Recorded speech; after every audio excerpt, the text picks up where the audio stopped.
Welcome to Scriptural Works, a podcast that engages Scripture in new and innovative ways to produce meaning for today's postmodern world. Co-host Greg Camp, Professor Emeritus, Pastor and Biblical Scholar, and Patrick Spencer, Biblical Scholar and Silicon Valley Tech Executive, employ various interpretive approaches to generate new meaning from ancient text, revealing timeless wisdom relevant for ministers, lay leaders, and interested readers of the Bible. Get more podcast articles and other useful resources at scripturalworks.com.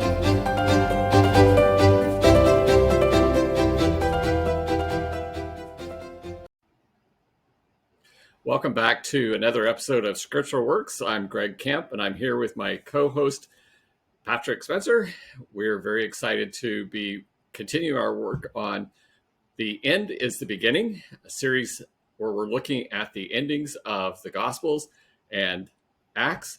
And today, very privileged to have Patrick telling us about this weird ending in John, which will bring our series to a close.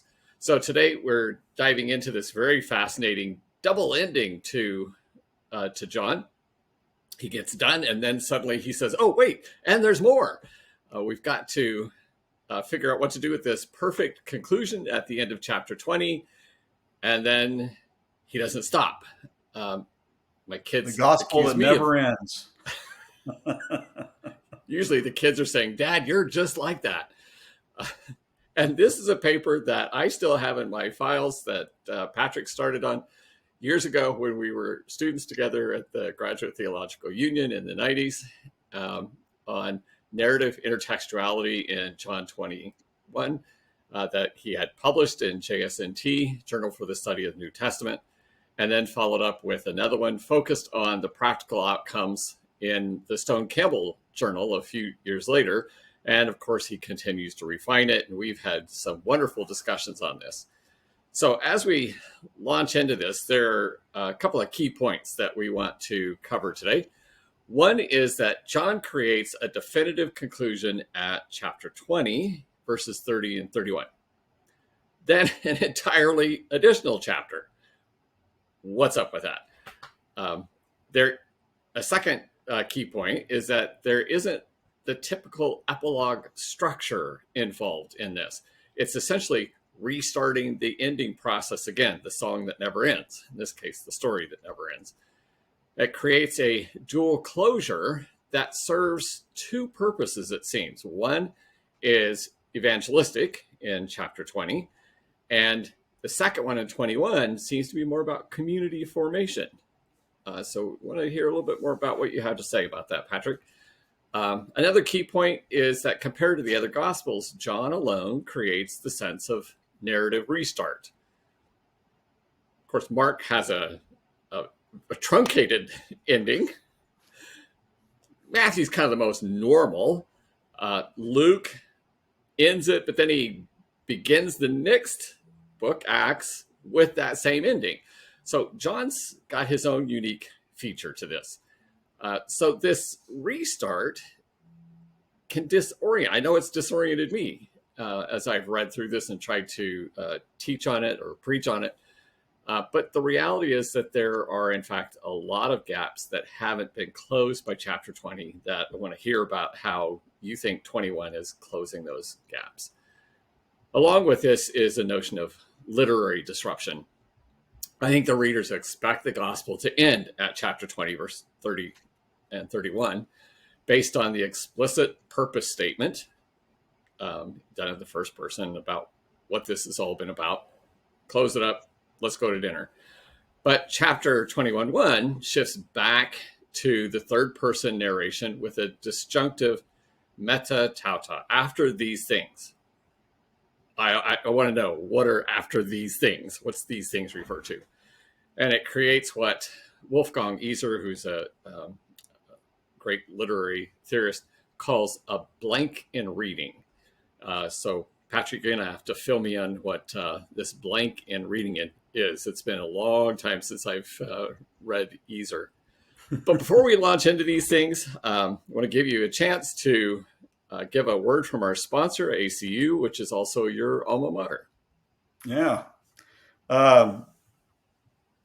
Are you ready to take your calling deeper? Abilene Christian University's Graduate School of Theology offers master's, doctoral, and certificate programs designed to equip ministers, scholars, and leaders for transformative service. Whether you're pursuing a Master of Divinity, a Doctor of Ministry, or a graduate certificate in practical ministry, Abilene Christian University's flexible online and on-campus options help you grow in faith and impact. Learn more at acu.edu/GST. That's acu.edu/GST. Well, let's move to some patterns that you have identified in both 20 and 21. There is a narrative artistry that you talk about. How do you recognize the artistry? What about the recognition scenes, which is its own thing, which you'll explain? And what are those recognition scenes doing to the readers?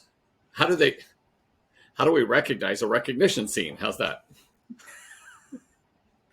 Type scenes. Type scenes. There we go. Okay.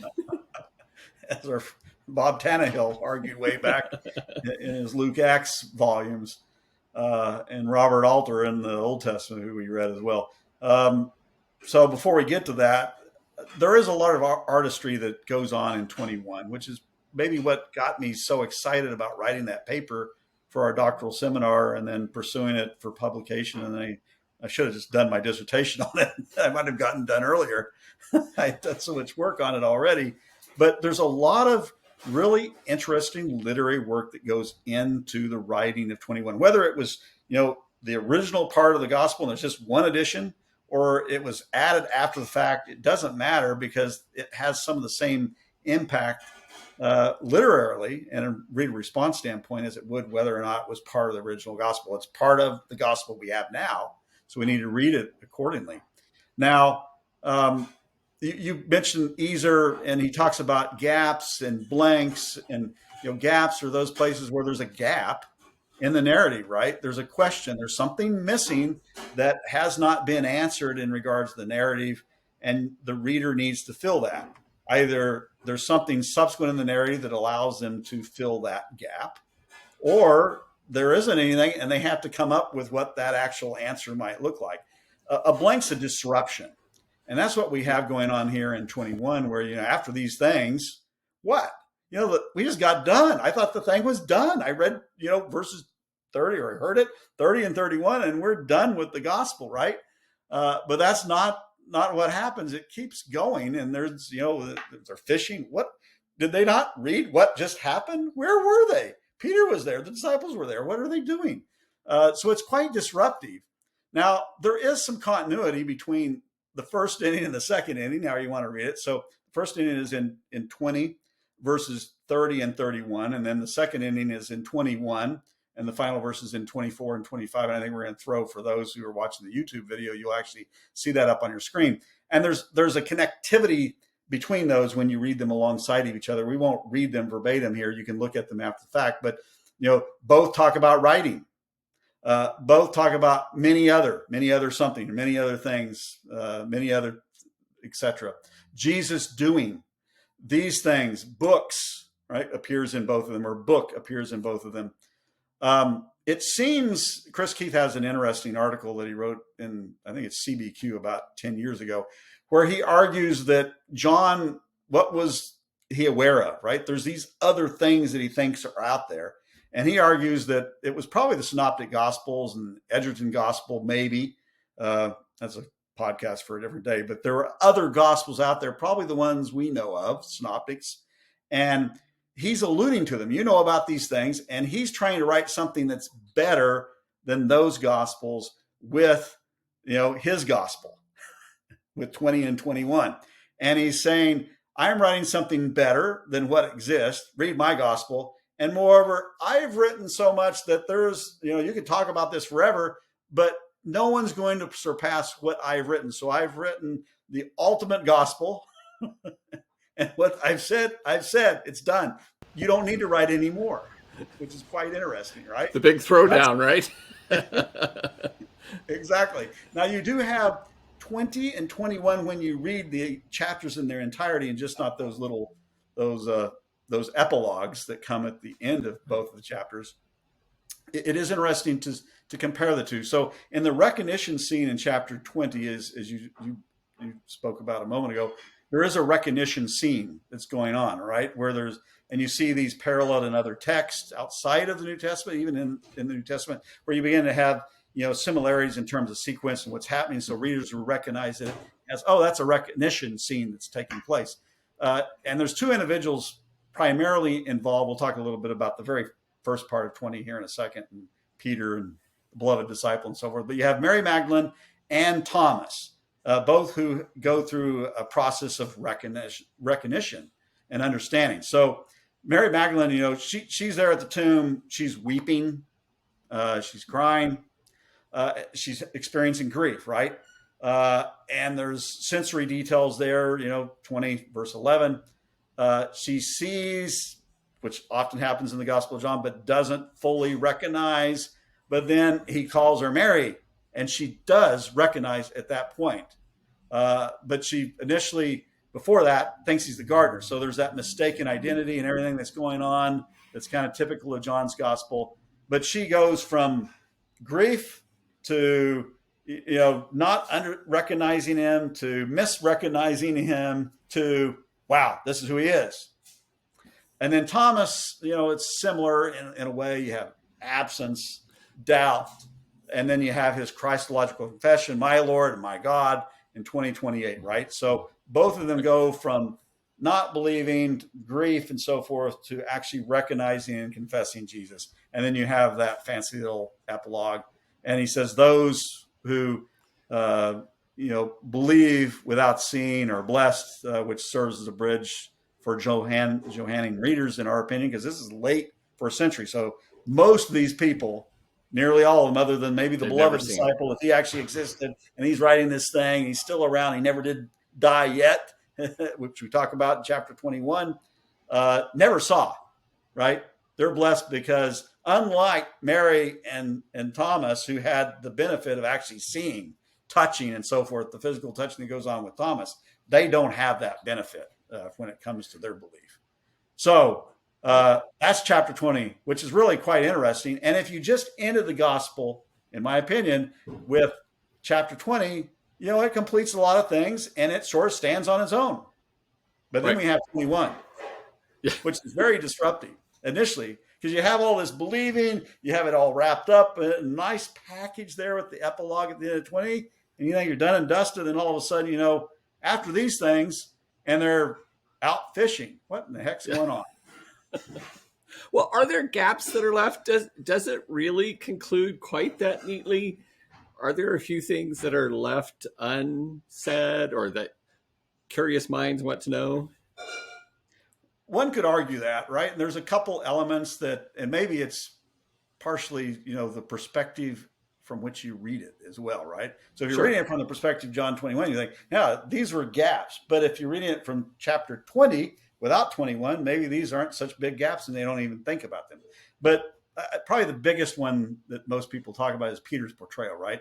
Peter's story ends in a weird way, right? He ends up denying Jesus 3 times while he's warming himself in the courtyard, the first denial, with the folks that arrested Jesus, in the temple, warming himself by the charcoal fire. Keep that in mind. We'll talk about that in a moment. And he denies Jesus. So then you come to chapter 20 and the resurrection. They say, hey, the tomb's empty. So the beloved disciple takes off, and apparently he's younger and faster, or whatever. You've heard those different theories, but he's faster. Jesse Owens, he makes it to the tomb ahead of Peter, but he doesn't go in. But Peter is following him. Keep that in mind, that word, following the beloved disciple. And the beloved disciple peeks in, he sees and believes, because this guy gets it, as we know. And that's emphasized in chapter 21, as we well know. Peter goes in, beloved disciple's there. He peeks in. Peter says, oh, I'm going in. He goes in.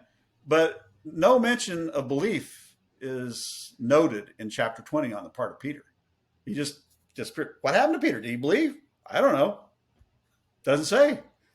We usually assume that's the case, but no. It says but you mention it for one, but you don't for the other. That's a pretty loud omission there. And they go back to their homes. Yeah. Did they go in Matthew? Did they go to Galilee? Did they go to the mountain? Or, of course, Right. Mark's different. They all flee and they're gone. That's a different That's story in right. and of itself. Listen to that podcast. Luke, right? Their ascension and set up for Acts basically.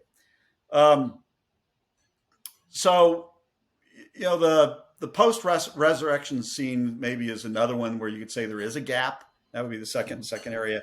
Chapter 20 focuses on individual recognition of faith, Mary and Thomas, and then you could argue the same for beloved disciple and Peter, although Peter's is sort of a big gap as to what happened there. They went home and what did they do? You have the commission in chapter 20, 21, and 23, as the Father sent me, so I send you. But it lacks specific practical guidance, right? What do you mean actually do? Not that 21 provides a whole lot there, but you do have all that shepherding language, right? That we'll talk about in a little bit.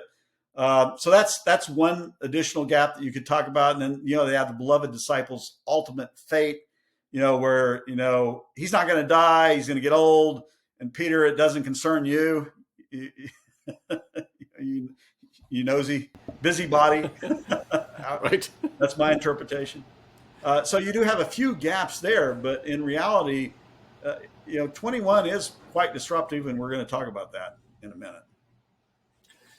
Yeah, so let's go into 21 and this recognition scene. In your articles, you argue that the chapter fills some previous gaps in the narrative that, as you mentioned, you might not even know you were missing until you get this. And so, in a way, filling those gaps helps, but it's a little disruptive as well, because now you recognize you didn't know these things and it's getting filled in. Explain how that's the case. Start with the first part of the scene in verses 1 through 14. What are the gaps and what's getting filled in? You mentioned the first part is you get this nice epilogue that packages everything up in chapter 20, and then you get to 21 verse 1. After these things, I thought we were done. What are you talking about after these things? Why does it continue? Jesus shows himself again to the disciples by the Sea of Tiberias. He showed himself in this way. So, the word reveal, which isn't in the NRSV, should be reveal, is really what that word means. Jesus reveals himself again, right? Reveal. That same word occurs in verse 14, which gives us a nice little inclusio, right? Which inclusio is you have a beginning and an end. Sometimes you have some stuff in the middle that end up in the, chiasm or whatever, right? So it's a chiastic arrangement where you have A, B, C, D, is the middle, and then you have C, B, A, I can't go in backwards, and A at the end, and then you have that inclusio. So you do have an inclusio in this case where when you read verse 14 and you see reveal pop up, oh, that was back in verse 1. So that's a section in of itself. So, that's disruptive to go from, the epilogue to after these things. Now Jesus is appearing again. What's going on? This is the third time that he appears, as we know, in John's gospel. And John does like threes, which we're about to learn about in a moment. So there's two unnamed disciples in verse 2. And we talked a bit about this when we did Luke. And even Mark, has the naked guy, and then he has the prior to that in 14. It's really when you have unnamed disciples, usually it's an invitation to the reader to become involved. Who is this?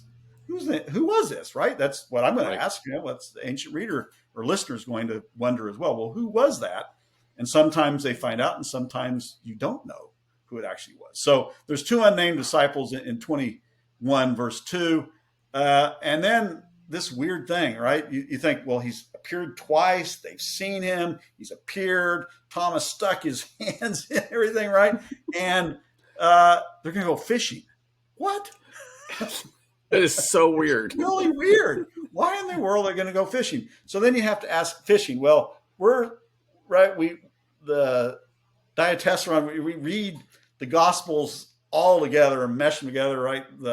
There's not HBO, it's on Netflix, I guess, The Chosen, right? They take the Gospels and they shake them all up, and then they all fall out, right? So it's all one. Harmonization of the Gospel. They weren't meant to be read that way, right? In John's case, He's writing a gospel that's better than all those others. But you look, we're fishing elsewhere in John's gospel. Nowhere is Peter called a fisherman. You don't know he's a fisherman when you get to 21. You don't know, Andrew and John and James, that they were fit. You don't know that. That's not part of John's gospel. So you have to go and look outside of John's gospel. Now, if John, Keith is right, and there's these other gospels are floating around, and the author knew of them, likely the community knew it. The social network in which John's gospel was distributed, initially read, they probably knew about those gospels as well. So it might be that they tap this extra textual knowledge, and they know that Peter was a fisherman, and the disciples, some of them anyway, were fishermen, and they're reverting to their original occupation. But what's interesting is this doesn't exist in the Gospel of John. So that's a blank from a Zarian standpoint in the narrative that the reader actually must fill. So I'm going fishing. Well, Simon went home. He didn't believe. This guy doesn't get it, is what I conclude as a reader. And I think the initial readers in the first, second centuries would have deduced the same, that he just doesn't get it. And if we have this extra textual repertoire, if you may, in the back of our mind that, he was a fisherman from these other gospels that are floating around, he's reverting to his original occupation of fishing because he doesn't know what to do. He's fishing around. No pun intended. Trying to figure That's out. a great pun, though. How the gospel, Jesus is gone. So, and you and I had this side conversation where you get into the shepherding bit. He's fishing. He should be shepherding, which we find out later on in 21, right? And when Jesus addresses them in verse 5, after they go fishing and they can't catch anything, and he sees them, he says, children, you have no fish, have you? Yeah, no kidding. They don't have any fish. And they answer him, they say, no, we don't have. That's all they say, no. They don't say, no, we don't have any fish. They say, no. So it's quite abrupt.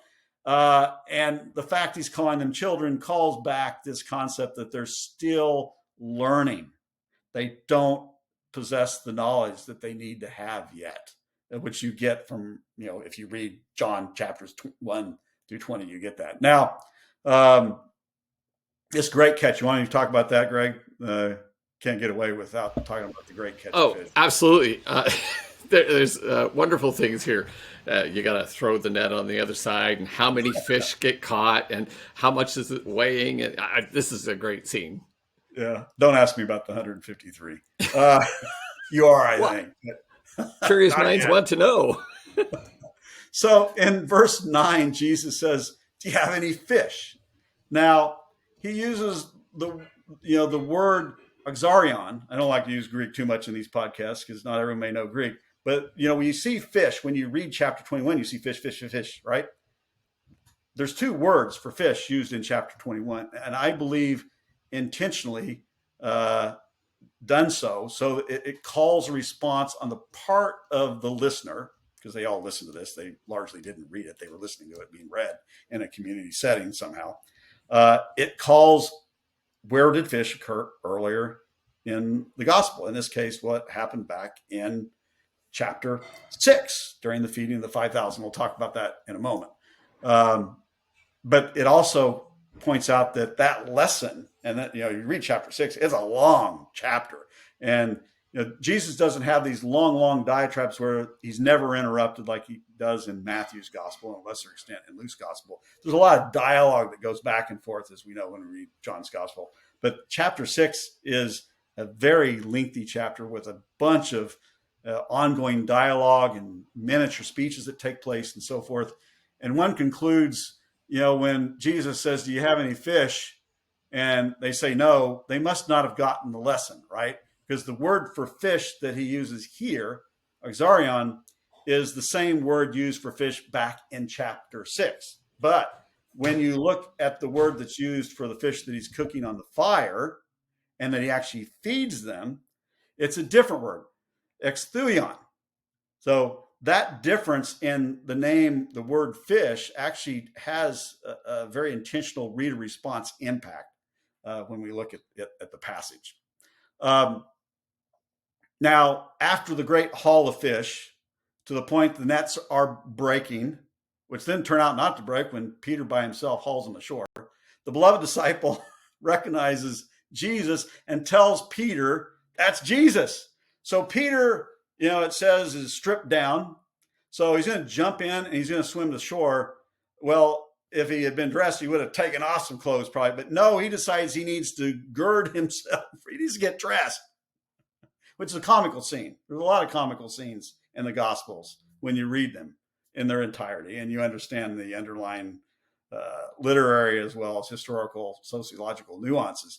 But he gets dressed, jumps in, swims ashore, which is funny. And we're going to talk about that in a moment.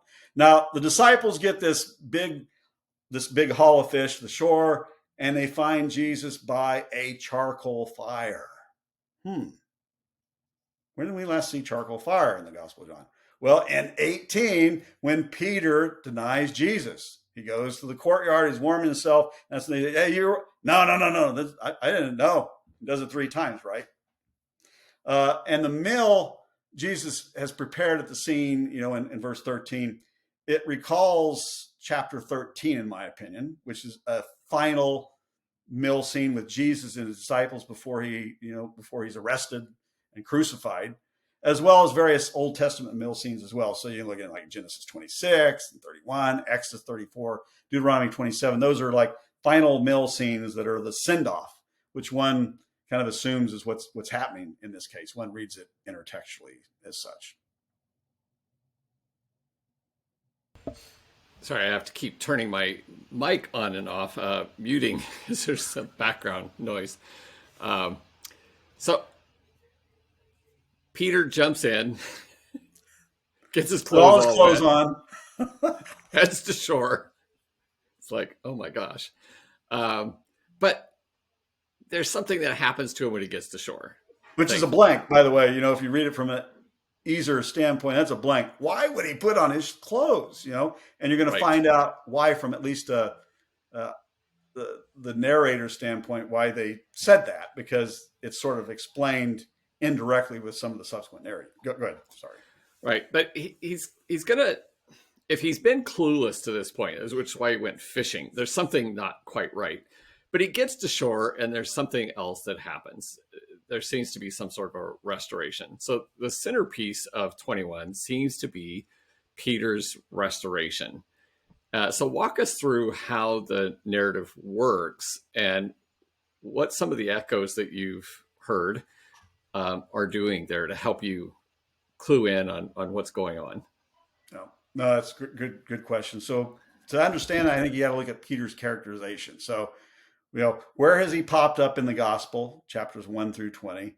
And what has the narrator said? And what has Peter himself said? And what has Jesus said about him to that point? So you go back and he's called in chapter 1, verse 35 through 42. And you have initially 2 unnamed disciples of John that are called by Jesus. And they're unnamed initially, and then it's revealed afterwards that one of them was Andrew, Peter's brother. And they were following Jesus, the word follow there, and they were seeking, what are they seeking? But unlike when Peter's called, he doesn't follow. Jesus just says, there's no confessional statement by him. Jesus just says, you're going to be called Cephas, which means Peter. Basically, Peter doesn't follow him. Jesus doesn't tell him to follow him. I think that's important, and especially right afterwards, what happens? He calls Philip and Nathaniel in verses 43 through 51 there in chapter 1, and there's confessional stuff there, and they're following him, but Peter never follows him. So keep that in mind, right? Peter has not followed Jesus yet in terms of the word follow, and hasn't had a major confessional statement. Now that confessional statement sort of happens in chapter 6. So that's the next place where Peter pops up in the Gospel of John. Jesus, number one, at the beginning of the chapter, there's the miraculous feeding of the 5,000 with 5 barley loaves and 2 fish. That's where the fish reference comes from, that links back to the big catch of fish that Jesus gathered. And then Jesus goes to the other side of Capernaum, that goes to the other side of the sea to Capernaum. He tells them this big, long, dialogue and speech that he's the bread of life. It necessitates that those who want life must eat his flesh and drink his blood. Has those Eucharistic connotations, John being late enough. Probably that's what's going on here, in my opinion, at least. And it's a darn difficult speech to hear from a Jewish standpoint, maybe even from a Gentile standpoint. And the narrator tells us that at that point, many of Jesus' disciples withdraw. They no longer can follow him. They no longer can go with him. But Peter says, I'm going to go with you. So there's his confessional statement, right?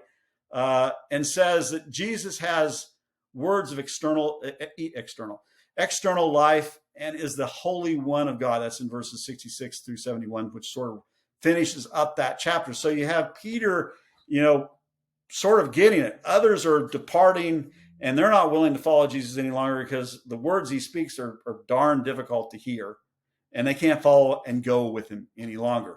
And then the next place is in chapter 13 where Peter crops up. And Peter's going to, those of us are familiar that, he's washing the feet of the disciples. And Peter says, Lord, you can't do this. You can't wash my feet.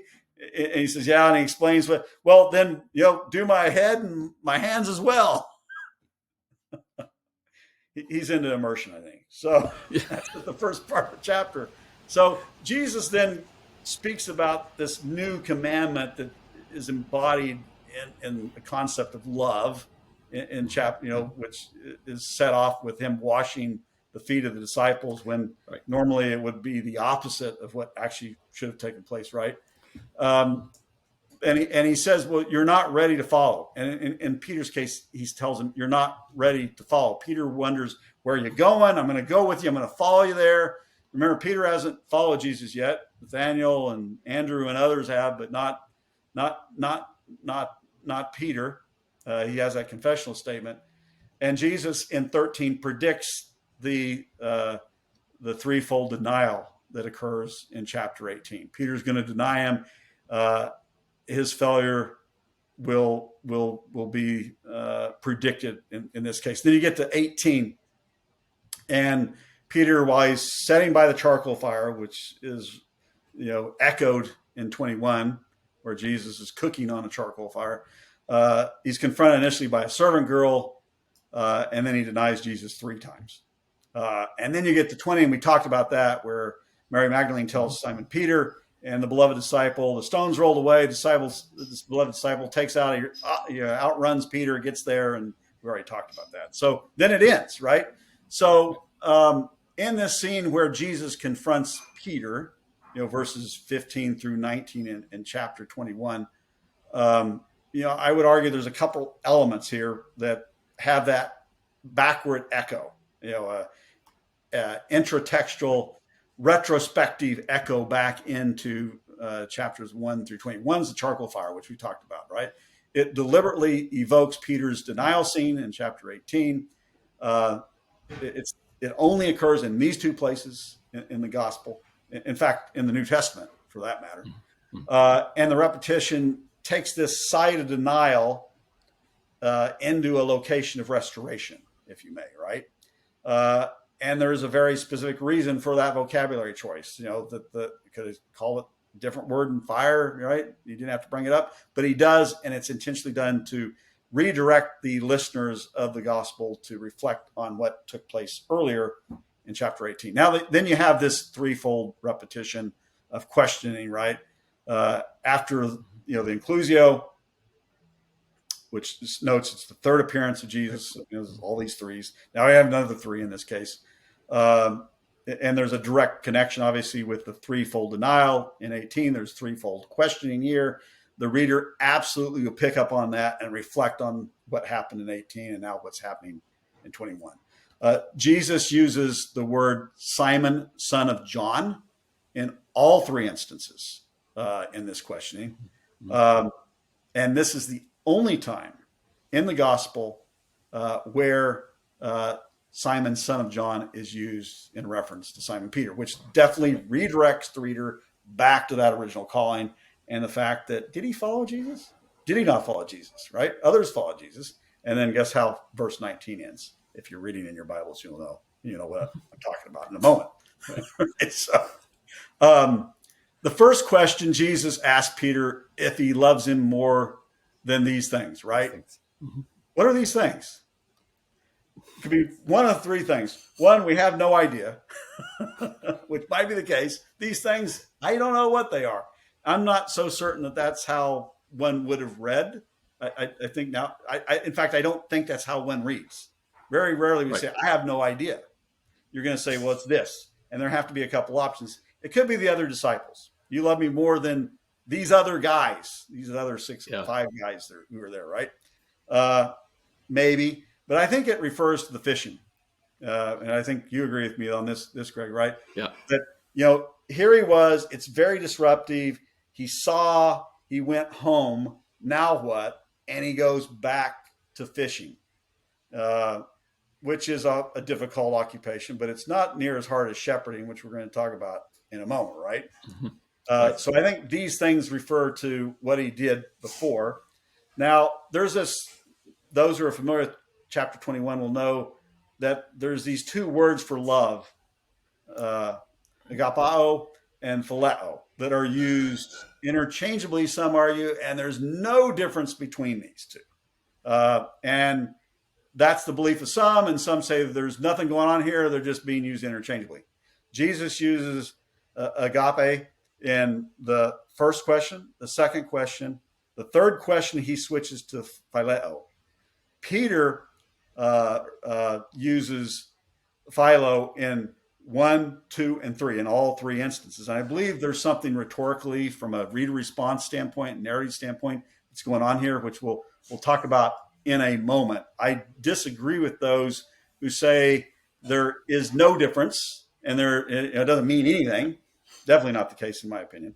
I disagree with those that argue that philo took on this concept of formality. David Shepard wrote an article on this a few years ago, and it's a more formal way. And Peter was, not wanting to be as intimate with Jesus, so thus he used philo, which is an interesting way to make the argument. I'm not so sure, and not everyone agrees that there's actually that difference, certainly at the time of John's writing.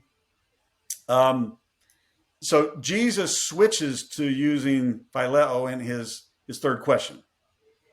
And, Peter has the same response each time. I don't have the text in front of me, but he has the same response to Jesus. Yeah, I love you. But after Jesus switches from agape to philo, Peter's grieved. It's a word that has emotional connotations. It's not the most severe word that you can use to describe grief, which is utter paralysis from a physical standpoint, and thought process. Emotion and thought are connected in antiquity, right? So the grief that he feels is going to affect him from a thinking standpoint, in addition to emotion. Emotion and thinking sort of went hand in hand. So Peter's, experiencing grief, which is mentioned, guess what? In chapters 1 through 20. If you go to chapter 16, verse 20, Jesus tells the disciples they will grieve when he's not with them. So Peter's maybe anticipating that, in addition to the fact that Jesus is taking that knife and dagger a little bit and doing some rhetorical skill in terms of trying to turn him here by switching to the same word that Peter keeps using that Jesus didn't start off with using, right? That's what's rhetorically happening here. But Peter's grief, chapter 16, it says their grief will turn to joy. So joy is a positive emotion that has positive effects in terms of one's thinking at the same time. Going back to the fact that emotion and thinking go hand in hand quite often in antiquity. So this prompts the readers to ask, why would it seem, basically I think Jesus is meeting Peter to where he's at linguistically. He's using the same word Peter insists on using.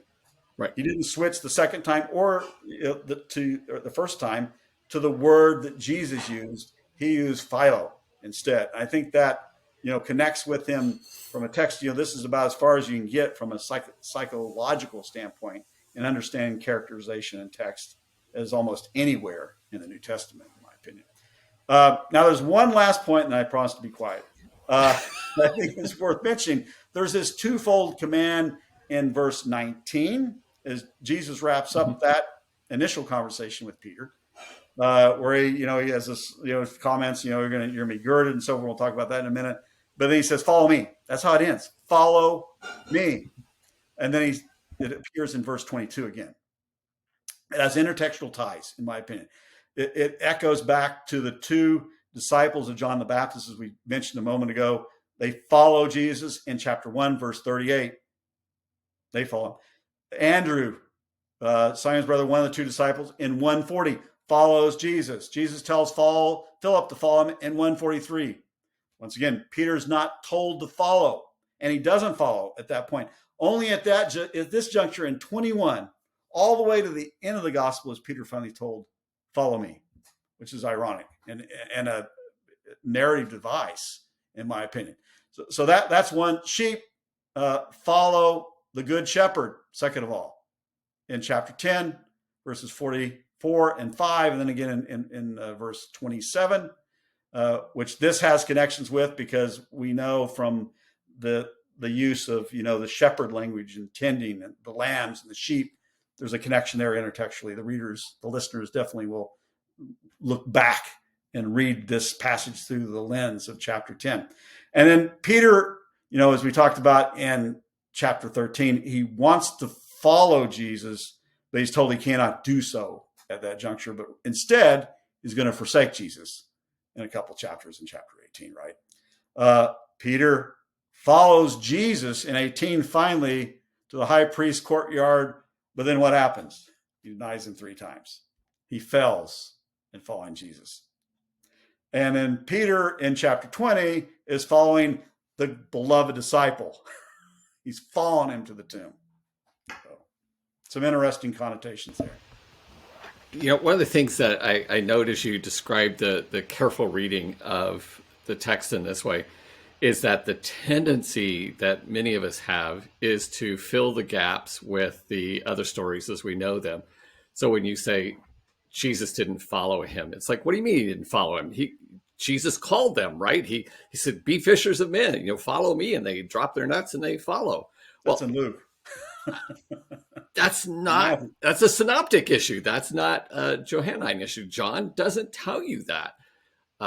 And likewise, you're doing some very careful reading on where follow and the various words for love, the phileo and the agape and philo language happens, and the way that the author is actually making use of them versus what we might have from the outside. But are there some what we might call intratextual things that we would pick up on these terms for love that might help inform how he's using this inside John, but also maybe even some broader cultural uses of it? Yeah, definitely. And I didn't bring this up and should have. If you look at chapter 15, which is that parable of the vine and remain in me and all that stuff, these two words are used there. And some say just interchangeably means nothing. I disagree with that approach. I think when you have something that's used together, it's used together in a intentional way in most cases. So in 15, 9 through 17, you have, as the Father has loved me, agape, so I have loved you, agape. You are my friends, philo, if you do what I command. So here they're used together, right? If you love, then you're going to be friends. 15:13 says, greater love, agape, has no one than this, that someone may lay down his life for his friends, philo. 15:15, no longer do I call you servants, but I have called you friends, philo. So, in my opinion, this is a concept, and you get this with the vine imagery as well. If you're familiar with this concept of benefaction or patron, broker, client, right? You have the patron, you have the broker who stands between, you have the client who's the beneficiary of the benefits from the patron, right? Basically. And that's what you have, in my opinion, going on here. You have the Father, who is the patron.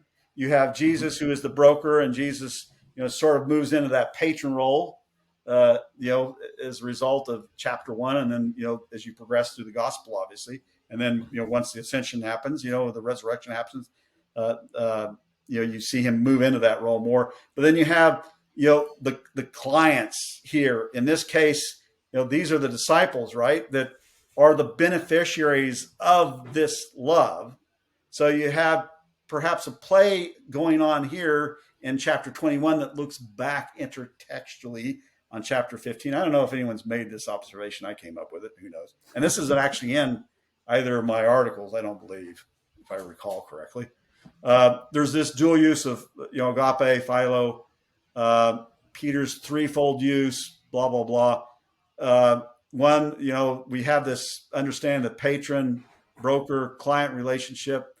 Peter obviates that, right? This thing in 15, Peter says, "Phooey on that," when he denies Jesus 3 times in 18, right? And he's trying to bring that back in by using the word philo, which is reminiscent of this patron uh, uh, broker client relationship. And when we read, um, chapter 21 and what Peter's trying to do there, he's trying to bring that back in the forefront. And Jesus accommodates that in his third question when he reverts to using philo, as Peter used in his response to his first and second questions. So basically, in this context, Peter's told to be the good shepherd in many ways. The good shepherd is also the role of the broker, right? So Jesus is the broker in chapter 15.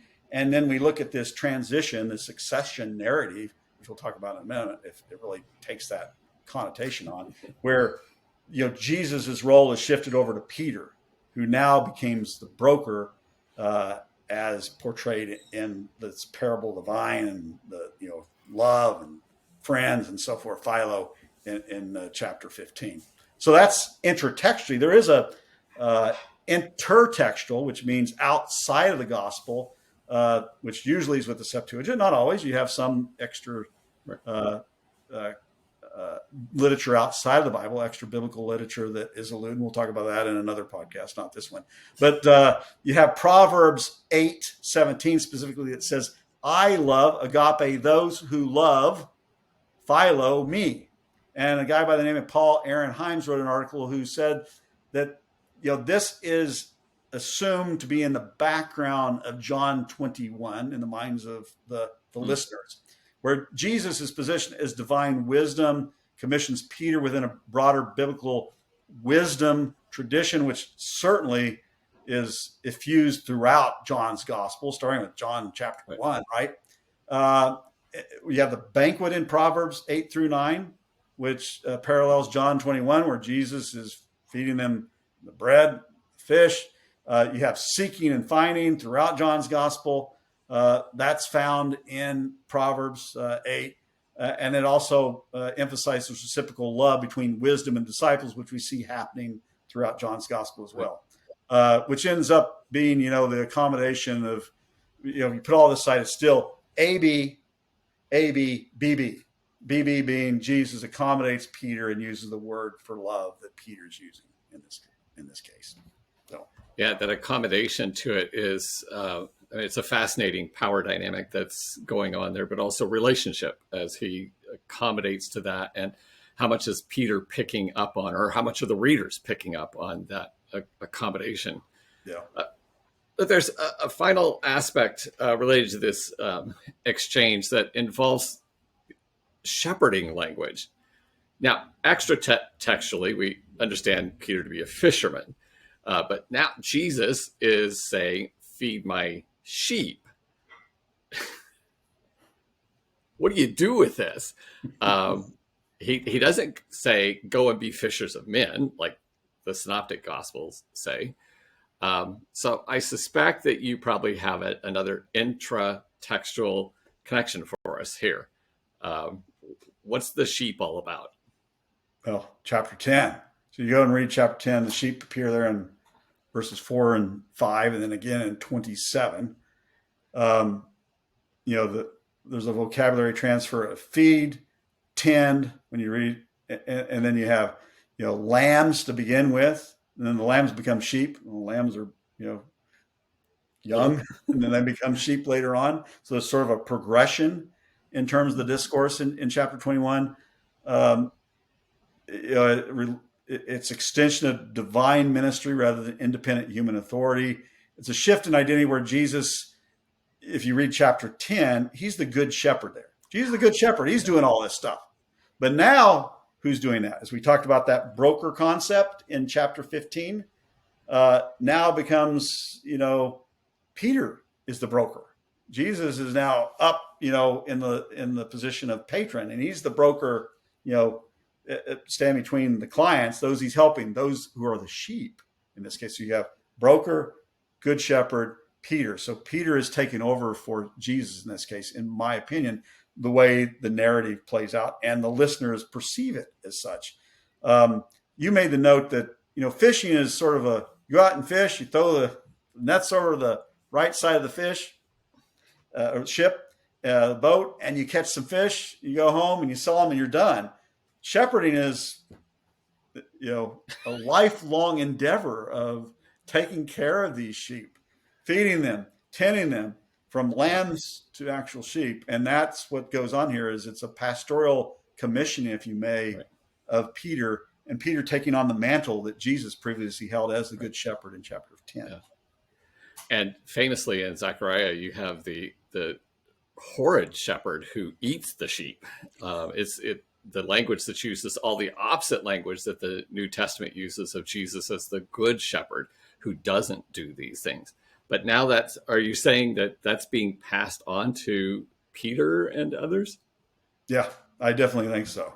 I think that Peter's assuming that mantle of Jesus as the broker in chapter 15, and it's coming out of the play between Agape and Philo, which we see here in chapter 21, but also the connection back at the same time to this good shepherd in chapter 21, or in chapter 10, pardon me.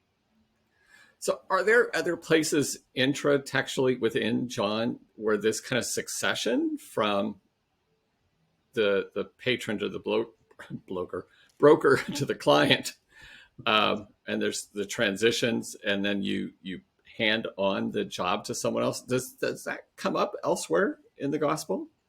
That's a good question. Chapter 15 has that benefaction, patron, broker, client depiction, but I don't know it comes out anyplace else. That's a There's great no question. place else where there's some You can say succession. chapter 1 has some of that in the prologue, probably, right, where you see some of Okay. that playing out from a philonic standpoint. Now, Okay. if you want to look outside, there's this, which I think is your next question, this intertextual connection that Matthew Clem, who's over at Notre Dame, he wrote a Journal of Biblical Literature article a year or two ago, actually, which is quite fascinating. I wish I had thought of this connection. I hadn't thought of it. And he argues that the earliest readers may not have seen this connection, that he's just seen it. And it's a reader response, if you might, to reading the two narratives together. But he argues there's a prophetic succession element here that you could connect back to 2 Kings 2. And in 2 Kings 2, you have this situation where Elijah is going to go up in the whirlwind and the chariot, which, has connections back to Jesus' ascension and so forth in Luke for sure, in Acts. And there's a parallel here because Elijah, keeps telling him, and I don't think I have this in front of me right now, but he keeps telling him, maybe I do, where, just a moment, you can cut this out. I have it somewhere. Good grief. There's PowerPoint. Let me do it. there's this interesting connection with Second Kings and Elijah and Elisha, where there's a threefold. Once again, we're talking in threes, a threefold, where Elijah says, "You don't really want to go with me," and Elisha says, "Yeah, I am." So you have, Elijah saying, "Stay here, for the Lord has sent me as far as Bethel." That's the first one, right? And Elisha says, "As the Lord lives and as you yourself live, I will not leave you." And then they go a little farther, and Elijah tells him, "Elisha, stay here, for the Lord has sent me to Jericho." And Elisha says, "Guess what? As the Lord lives, and as you live yourself, I won't leave you." And then they get to the Jordan. He says, "Elisha, stay here, for the Lord has sent me to the Jordan." And Elijah says, "As the Lord lives, as you yourself live, I will not leave you." Threefold, word for word repetition in all three cases. Sort of sounds similar to what's going on here. And then, after that, Elisha gets a double portion, because he's so resolute in his faith. Now, Clem makes some other interesting arguments. He says he's the unnamed disciple in 19:3, preceding this in First Kings, and he failed initially, like Peter failed initially. Now he has a second chance, and Peter has his second chance. So it is an interesting intertextual reading. I don't know I would go as far, but like I said, he's not arguing that the earliest readers would necessarily have made this connection, but rather it's being made by himself and later readers of the text. Right. Well, in our last episode, as we talked about Matthew, he has so many citations, direct quotations, but there's also loads of allusions. And the problem with allusions, which this is a very likely one, I particularly like this one, that you either see it or you don't. Yep. And, people who are thoroughly steeped within that older literature may well see it. It's like some of us who have heard more popular music, we can hear riffs that younger people don't hear, that bring back or harken back to an older piece. Sometimes they're just cribbing straight off of it. Well, literature works the same way. They're constantly borrowing these things. And I want to give ancient audiences a little bit more credit. So I'm leaning in on this one. Yeah, I wish I'd come up with this idea. I can't claim it. Well, before we end, I really got to ask you, what are you going to do with this very specific number of fish that they haul in? 153 fish. I knew you What do had you do with this? I have no idea. I don't think anyone does. Oh, darn. Other than, it's a big load of fish. What is interesting, we talked about Peter and the occupation is, back when Jesus says, "Well, go get me some fish to cook." It's Peter who does. You think, well, all of them are going to get, it's a big pile of fish here, 153 big fish, right? Yeah. You think, well, they'll all go. No, it's just Peter. So here they're barely able to drag the thing into the boat and get to shore without sinking all of them together. And then suddenly Peter's off hauling the net in, which is really strange, which maybe goes back to the point that he's the one who's getting this new commission, right? He's assuming the role of the good shepherd and the broker and so forth, as we just discussed. Who knows? But anyway, Augustine said the 153 is a triangular number. This is actually the one that makes the most sense to me, except the second part of his interpretation. It's the sum of all integrators from 1 to 17 equals 153. It's perfect. Numerology is a big deal in Hebrew thought, huge apocalyptic thought. Not that this is apocalyptic, but it's a perfect number. And then he concludes, well, there were 7 gifts of the Holy Spirit and 10 commandments, and thus there's 17. That's the source of the integrate. So if he had just stopped with, integrators from 1 to 17, I think he may have had me. I'm not sure. Jerome said, well, there's 153 species of fish, but then you read, others who wrote at the same time, they say there's 149. That's a problem. There's 4 that are missing. Then there's this numerical values of the Hebrew letters. When you look at the children of God, it equals 153 because each letter has a numerical value. Okay, I'm not sure that anyone who was reading, particularly, there's a lot of commentary explaining things in John's gospel already, that would explain that. Richard Balcom does have there's others that just say, hey, there's a bunch of fish. It just so happens they said it was 153 It's a lot of fish. Richard Balcom has a recent argument where he says there's an intertextual, speaking of intertextuality, connection with Ezekiel 47, where there's all these streams of living water from the temple that are going to fill the Dead Sea, which will be filled with a bunch of fish, because the Dead Sea is full of salt, so there's no fish. And it's going to be filled, it's an eschatological event, but it doesn't have anything about 153 in that passage. And as I noted, just make note of that episode where it's Peter hauling it by, the net's breaking. Peter gets it ashore and it's not broken. Right. It didn't break. It notes there in verse, whatever it is, verse 9, or I think it's verse 9. It's just an interesting comparison there to see what plays out. So I have no idea, Greg. We're having fish for a long time here. So this passage that we've been talking about predicts, or seems to be predicting, Peter's martyrdom. Are there some intratextual echoes, again, within John here as well? I think so. 13:3 through 5 talks about Jesus used this zunumi, girded himself when he's getting ready to wash their feet. In 21:18, where Jesus is predicting, later on you're going to be girded. The translations don't do a good job there, but it's the same word. It's the same word back in 13. Peter's going to be girded. So Jesus was girding, and then you have this irony we talked about where Peter, took off, put all his clothes on to go swimming, which is really weird. Basically, Peter's going to emulate Jesus' example. That's what it is. Jesus' example back in 13. Peter's now being girded in chapter 21. He's going to embrace this idea, which he eventually does, if you trust, church tradition and history, of the destiny of martyrdom. And as I said, he becomes like Jesus also at the same time. He's going to be martyred, but he's also the good shepherd. And he's the broker, if you may, from chapter 15. It's important to note, Peter's death is explained by Jesus in verse 19 as a glorification. That's the Greek word used for it.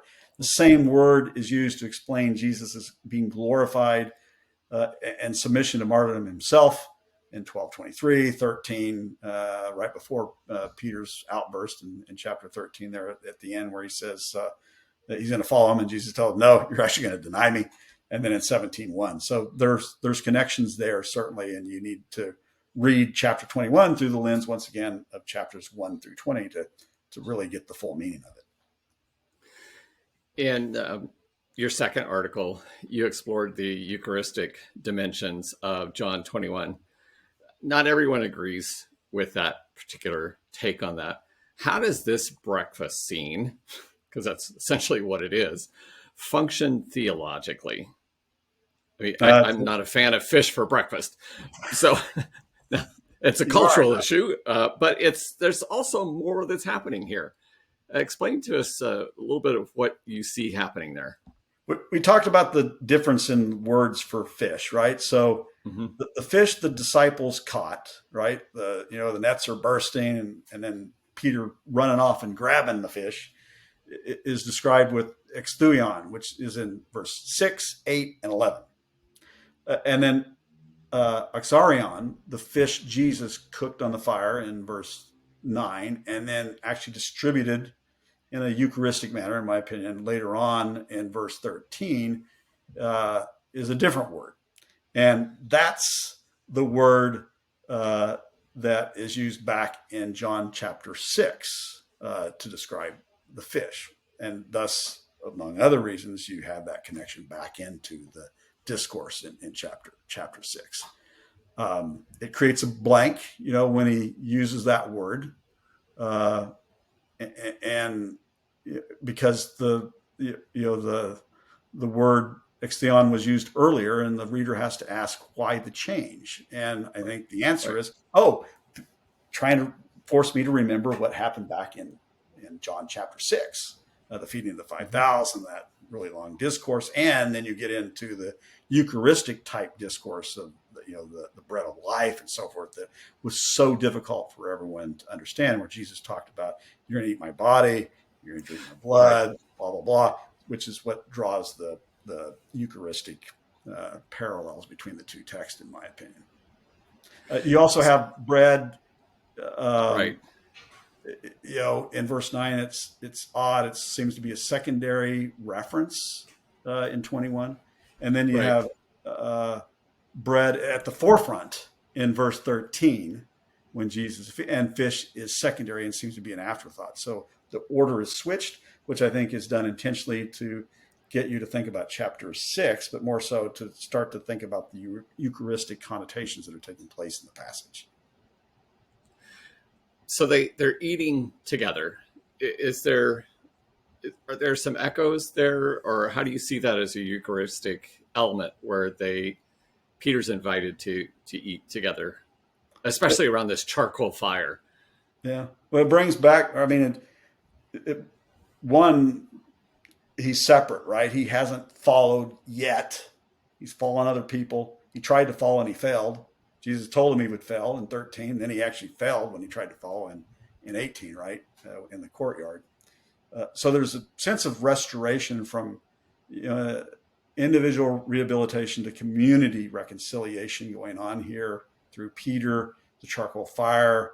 It's a site where Jesus prepares the Eucharist. The fish are on the fire. They don't recognize Jesus' identity until after the invitation to eat. Come eat breakfast. That's when they fully recognize him. And the divine initiative for restoration rather than reward for spiritual achievement, which is what some traditions typically do when they approach the Eucharist, is what have I done right? And some people I've even seen, I've just been so bad this week. I kicked the dog, Yeah. mean to grandma, or whatever's the case, right? I'm not going to take Eucharist this week. I think the exact opposite should be the case, because it brings about reconciliation for those who actually participate, if you read it from the perspective of John 21. That has tremendous implications for Eucharist today, inviting people who are broken or feel that they're at odds to come and receive that blessing, that gift, the reconciliation that's being offered. I agree. So, Yeah. well, we have been at this for a good time. We never can keep these If you're things still on this short. podcast, you have more stamina than we do. You have to do it in multiple sections. Well, if you've read chapter 21 of John, then you probably were not aware that it had so much additional meaning than what you may have walked away with it before. So, Patrick, what would you like people to take away from this? What are some of the key points that you would like them to remember? Well, one, it has great artistry, narrative artistry, right? You have all these connections back to chapters 1 through 20. And you need to read those to fully get value out of 21, in my opinion. So you got to know, well, really the initial calling of the disciples in chapter 1, as we talked about a little bit ago, the concept of follow, Peter didn't follow, etc., does play a part in how you would read 21 as a reader. The discourse on the bread of life in chapter 6, the Eucharistic connotations we just talked about, obviously, the good shepherd and the commissioning of Peter as the good shepherd, and really the members of the community as good shepherds in many ways, certainly if you're a leader in the church community. Jesus' farewell discourse and the concept of love as a new commandment, right? The chapter 15, that patron-broker client relationship, and now Peter's the broker. And then Peter's denial of Jesus, obviously, leads right up to this confrontation or questioning or this encounter. I don't think it's a confrontation. This encounter that Peter has in 21. Those are really important to remember. Discipleship demands one follow Jesus, according to 21. Failure to follow results in denial, like Peter. Right? Peter fails to follow. He doesn't follow until the very end when he's given the commissioning. And then when you read John, it's this external life. It requires seeking and finding. That's what Peter does throughout the gospel. It's an ongoing process. We could talk about a lot of the aspects, but there's some really cool elements in John chapter 21. It's one of my favorite texts from a narrative standpoint because of all the different kind of reader response things that are happening there, right? Right. We've done such a great job opening this text up for us. And I think illustrating well what we were aiming for with this series on the end is the beginning, that it has ongoing challenges for how we live today, but it also pushes us back to reread the gospel from the beginning again. And that's our strengths in narrative and reader response studies, is that if you're only going to look at 21 in isolation, you're going to miss so much. You really need to wrap it back and then reread the text from the beginning again with this in mind. And so with that, I want to thank you for the delightful talk today and for the papers that you've done. And I had the pleasure of reading over the years. So we want to wish our audience adieu, and please pick us up on scripturalworks.com. You can listen to us on Spotify, Apple, YouTube, which is where this video will be put. Listen to the entire series. Go back now and re-listen to the entire series. The end is the beginning on the Gospels, and we'll start a new series after this one. So take care all. Thanks again, Patrick. For other podcast episodes of Scriptural Works featuring co-hosts Greg Camp and Patrick Spencer, as well as a variety of different special guests, visit us at scripturalworks.com, YouTube, Apple Podcast, or Spotify. And don't forget to check out the growing repository of podcast companion articles found at scripturalworks.com. And finally, if you find our podcast episodes thought-provoking and helpful, make sure to share them on your social channels.